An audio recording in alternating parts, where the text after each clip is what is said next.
I am recording this on my 3DS and my phone. That's it. Ladies, gentlemen, everything in between, everything else. We need to talk about something. Something I've been hearing everywhere and no one is actually thinking or doing something about it. Trans dating anxiety. Before we dive into that, we need to clear some things up. Yeah, my script is a sticky note. Expectations. Expectations are when you have to do certain things because you are something. For example, because you're a woman, you need to be a mother. Because you're a man, you can cry. And we queer people sometimes think we are above any of that. We feel like we need to be an outcast of society. But we are in society.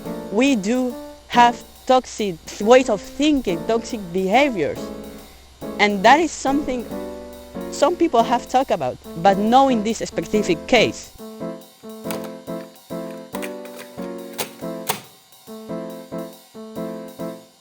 It's not even plugged. But what are those expectations? It really varies from person to person, but it usually implies being not seen as enough of something. That could be not enough this, not enough trans, not enough something. And that's the toxic behavior I'm talking about. We set standards to ourselves, to our identity, when identity is not about standards. It's about being honest to yourself. You don't need to be, I don't know, your gender envy king, Curtis Connor. You guys wouldn't believe the amount of anxiety that comes from this, wanting to be something that you can't be, because it's a standard. It's the impossible. It's not even real. There's no idea of a man you need to be as far as or as close as possible to, because there is no ideal man.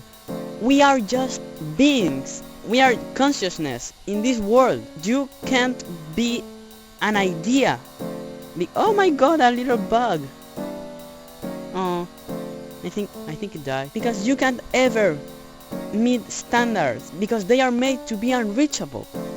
There's this famous mind experiment where you ask to yourself, if I was in an isolated island, would I still be trans? Or would I be happy with my body? Would I still have to identify with transness? And that's why I came here to the woods, to try to answer that question. You're a mushroom. Mushroom. I'm not eating this, don't worry. Mushroom. Where am I using it? Wait. Here. No. No! I killed the mushroom. Okay. And this issue is so prevalent, I just coined a new word to describe it. Second-hand dysphoria myth. Second-hand dysphoria already exists as a term, but I just added the little myth at the end because that's it. It's a myth. You see, some people think they can get dysphoria from other people, like not from cis people like we usually do. We usually get dysphoria at seeing like cis people performing your gender better than you. But no, there's people who generally think you can get like some kind of embarrassment, dysphoria, literally dysphoria, at seeing other trans people. Like, do you realize that trans person went through what you are going through? That trans person went through transition. Do you guys see how crazy this is? And no, I'm not talking to you, the person on my phone, I'm talking to the masses. There's a lot of trans people who don't want to date other trans people because they think they are going to get dysphoria from the other trans person. What? This phenomenon doesn't happen out of malice. It's just an insecurity, but we need to point this insecurity out because people think that this feeling is generally what they should aim for. that they should live in envy, in shame of being trans. You can't be ashamed or envy of other people because you are like born with a dick or a vagina. It's not. Dude, we are trans people. The people is the most important thing here. We are not a trans. We need to be happy with our existence because it's beautiful to be alive. You can't live with shame. You can't live with envy because that will corrupt your soul. You're going to be so damn miserable if you genuinely think that secondhand dysphoria actually exists, okay? Why are you here? Really? Why are you here watching this video? It's just a question. You don't need to answer in the comments or something. I really want you to sit down and think right now. Why am I watching this video? Am I happy? Are you happy? Is happiness what are you thriving for? You could get defensive and ask me, oh, why are you here then making this video? Because I fucking love making videos. No, really. This is important. We are so distracted all the time. If you haven't grabbed your phone by this moment right now, I really congratulate you. Because we live so distracted of everything, every thought. And sometimes we need to sit down and really think, am I happy? Am I doing my life as I want to be? What's your favorite color? It's an easy question. Think about it, say it out loud if you want. And it's purple because of the funny purple guy, but that's not the Ow. But that's not the actual question here. Is color even real? It's how we interpret light. This thing right here could be any color, actually. And we see it at screen. Does it really matter, color? Does it really matter that it exists or not? I said, yeah, it's really important because are even our feelings real? They are only chemicals in our brain, but we make a lot of stuff only because funny chemicals react in our brain.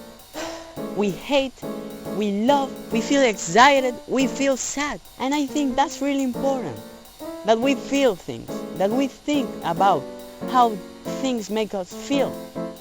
Okay? This issue isn't only about dating. It's about identity. It's about who we are and who we want to be and who we want to be with. Dating is not about loving other people. Dating is about loving yourself and sharing that love with other people. If you're anxious about loving other people, it's because you're anxious about loving yourself, because you don't know if you love yourself enough so you could love other people. Sometimes we tend to search that love we don't have inside on the outside, but you can't find love from outside of you, because love is a feeling you have inside that you can reach to with other things. That those things can be internally or externally. If you don't have love on the inside, you can have love on the outside. I'm sorry if you were having like a really good day and this video made you existential, but like that was my objective. I want to make people think. But I'm sorry if this wasn't the right moment for you. If this was the right moment for you to watch this video, please, why are you still watching this? Go out and love yourself, love everyone, love people, love life, love being trans, love the trans people, the cis people around you, love everything, because love is what really makes us do things, because it's what makes us care about ourselves, care about everything else. No, really, why are you still watching this? Yo, go.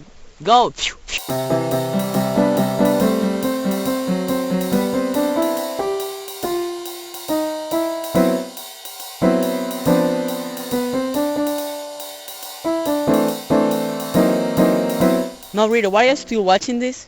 Go find some love. Go, I don't know, fuck yourself.